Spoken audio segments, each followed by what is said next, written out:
ஆமென். வேத புத்தகத்திலிருந்து 1 தீமோத்தேயு புத்தகம் 1 Timothy chapter 4 verse 7 and 8 வாசிக்கலாம். 1 Timothy chapter 4 verse 7 and 8. ஆமென். இந்த பகுதியிலே இருந்து பவுல் அப்போஸ்தலன் தீமோத்தேயுவுக்கு ஒரு முக்கியமான ஒரு உபதேசத்தை கொடுக்கிறார். From this passage we could see that Paul the apostle is giving a very important piece of advice. நம்ம எல்லாருக்கும் தெரியும், இங்கே தீமோத்தேயு பவுல் அப்போஸ்தலனுடைய ஒரு ஆவிக்குரிய மகனாக இருக்கிறார். We all know very clearly that Timothy is a spiritual son for Paul the apostle. Pavul அப்போஸ்தலனுக்கு ஏதுவாக முயற்சி பண்ணு அப்படின்னு சொல்லுகிறார். He says do something so that it's godliness. அதாவது இதுக்கு பயன்படுத்துகிற அந்த கிரேக்க வார்த்தையினுடைய அர்த்தம் மிக முக்கியமானது.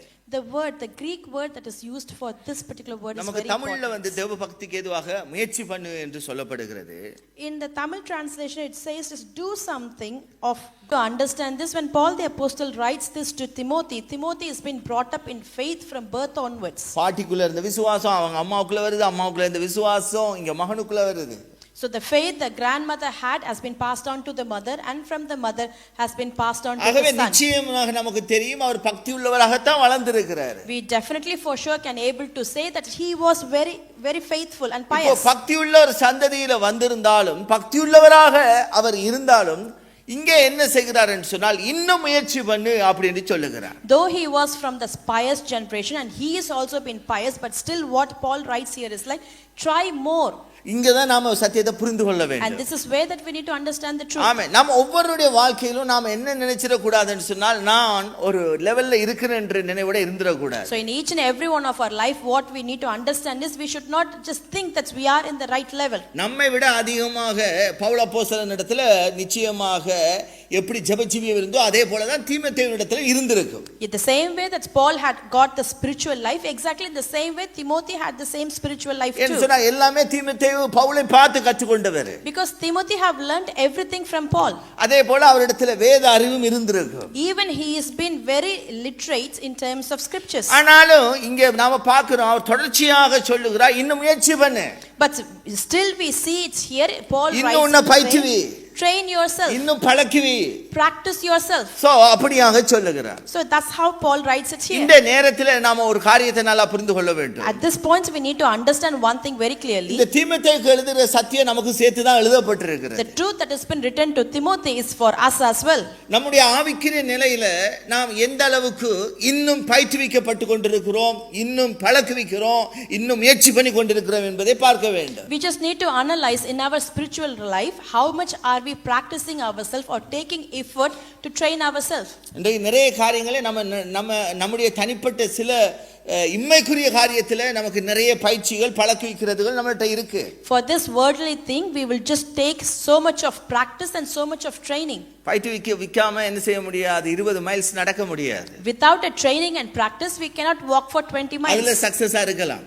We can be successful in ஆனா that. ஆவிக்குரிய சக்சஸ்ன்றது அது ஸ்டாப் ஆகாது, அது தொடர்ந்து பயிற்சி கொண்டே இருக்க வேண்டிய காரியம். But the success in the spiritual life it's not something that stops at one point, but you need to just practice. அங்கே சொல்லுகிறார் அடுத்த வசனத்துல சரீர முயற்சி என்னும் அப்பிரயோஜனம் உள்ளதுன்றாரு. Because in the next verse he says for physical அப்பிரயோஜனம் உள்ளது, கரெக்ட்.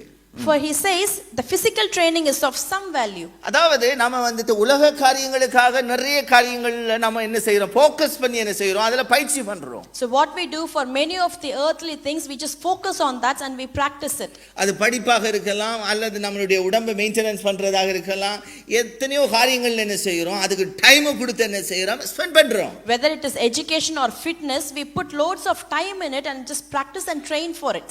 ஆனா இங்க அவர் சொல்லுகிறார் அதெல்லாம் ஒண்ணுமே இல்ல, அதை விட மேலானது என்ன செய்யணும், தேவ பக்திக்கு பரிசுத்த அந்த ஆவிக்குரிய வாழ்க்கைக்கு நமக்கு பயிற்சி தேவை. But he says all this physical training is of like very little value, but he also says for godliness it has got value for all the things. ஆமா, இந்த சத்தியத்தை நல்ல ஆழமாக நாம எடுத்துக்கொள்ள வேண்டும். We just need to take it very deeply, the truth that daily வாழ்க்கையில நம்முடைய வாழ்க்கையில என்ன செய்ய வேண்டியிருக்கு, அதுக்கு ஏற்ற விதமான பயிற்சியை செய்து கொண்டே இருக்கணும். So every single day that we have to train ourselves for that. இப்போ நாம அதை நினைச்சு சோர்ந்து விடக்கூடாது. We should not be just இன்னும் discouraged. அந்த லெவலுக்கு வரலையே, We have not reached that level நான் yet. ட்ரை பண்ற முடியலையே, Even I've been trying, but I'm not முயற்சியை able விட்டு to. விடாதீங்க. Do not leave your effort. ஆமா, திருவள்ளுவர் சொன்னாரு, முயற்சி என்ன செய்யும்? திருவினை ஆக்கும். So what did Thiruvalluvar says? He says the more effort that you put in, you will see success in it. ஆமா, அப்போ நாம முயற்சி இல்லாம இருந்தோம்னு சொன்னா Without effort, if we are it, என்ன ஆகும்? what will happen? ஒரு பலன் கொடுக்காது. It won't give அப்ப any வெரி results. இம்பார்ட்டன்ட். அப்ப முயற்சியை நாம என்ன செஞ்சிட கூடாது, விட்டு விட கூடாது. So the very important thing is we should not stop our effort or training. ஆவிக்குரிய பயிற்சியை நாம என்ன செஞ்சிட கூடாது, விட்டு விட The கூடாது. spiritual training we should not stop at any அப்ப point. டெய்லி வாழ்க்கையில நாம எந்தெந்த விதத்தில எல்லாம் ஆவிக்குரிய விதத்தில பயிற்சி செய்கிறோம் என்பது மிக முக்கியம். So in our spiritual life, every single day it is very important how you train yourself. யோசுவாவுக்கு ஆண்டவர் சொல்லும்போது சொல்லுகிறார், When God was speaking to Joshua, he நீ என்ன said, செய்யணும், இரவும் பகலும் என்ன செய்யணும், இந்த வேதத்தை தியானிக்கணும். so he says what you need to do day and night, you need to meditate on the word. உன்னுடைய வாயில அந்த வார்த்தை தொடர்ந்து இருக்கணும். It has to be in your lips all the time. அப்பொழுதுதான் நீ என்ன செய்வா, இந்த வழியை, உன்னுடைய வழிகள் எல்லாத்தையும் வாய்க்க பண்ணுவாய். Only then I will just make everything successful in your path. இப்போ அவருடைய வாழ்க்கையில அது அப்படியே நடந்தது. In his life it all happened exactly. அங்க வசனம் சொல்லுகிறது, The verse says there, யோசுவா புத்தகம் 11:15 வாசித்தீங்கன்றால், இப்போ ஊழியத்தின் ஆரம்பத்தில் பார்க்கும்போது இப்படி சொல்லப்பட்டிருக்குது. 11வது அதிகாரத்துக்கு வந்துட்டீங்கன்னால், if we read it in Joshua chapter 11 verse 15, it says like this. அங்க சொல்லுகிறது, கர்த்தர் தமது தாசனாகிய மோசேக்கு எப்படி கட்டளையிட்டு இருந்தாரோ அப்படியே மோசே யோசுவாவுக்கு கட்டளையிட்டு இருந்தான். அப்படியே யோசுவா செய்தான். அவன் கர்த்தர் மோசேக்கு கட்டளையிட்டதில் ஒன்றையும் செய்யாமல் விடவில்லை. அப்படின்னு சொன்னால் இப்ப தொடர்ச்சியாக மோசே மூலமாக கர்த்தர் அவருக்கு சொன்னதை பயிற்சிச்சு கொண்டே இருந்திருக்கணும். So the verse says, as the Lord commanded his servant Moses, so Moses commanded Joshua, and Joshua did it. He left nothing undone of all that the Lord had commanded Moses, which means that Joshua has been practicing himself with all the commandments that's been given to him.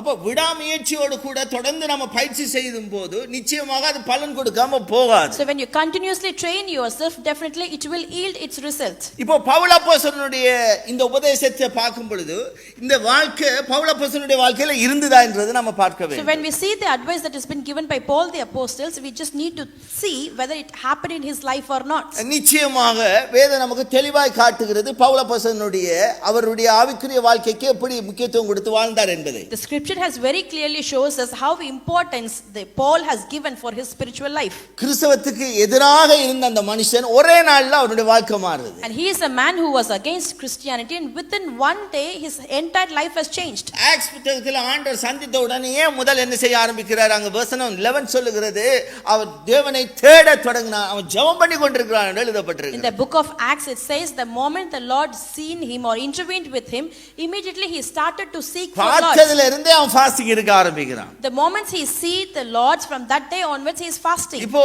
Pavul அப்போஸ்தலனுடைய வாழ்க்கை வந்து உபதேசம் மாத்திரமல்ல, அவருடைய வாழ்க்கையில அது அவருடைய வாழ்க்கையில அபியாசம் பண்ணுகிற பயிற்சியை நம்ம பார்க்க முடியும். If we see the life of Paul, he not only advised, but whatever he advised, he practiced it in his own life. இன்றைக்கு நாம இதை நல்லா கொஞ்சம் பார்க்க வேண்டும். We just need to look at this very deeply. இன்றைக்கு நாம மற்ற நம்ம பிள்ளைகளுக்கோ நம்மளுடைய குடும்பங்களுக்கோ சொல்வதற்கு முன்பாக நாம எந்த அளவுக்கு பயிற்றுவிச்சு கொள்றோம் நம்ம. So before we share it with our family or with our children, we just need to understand how நாம much எந்த அளவுக்கு தேறி இருக்கோம்.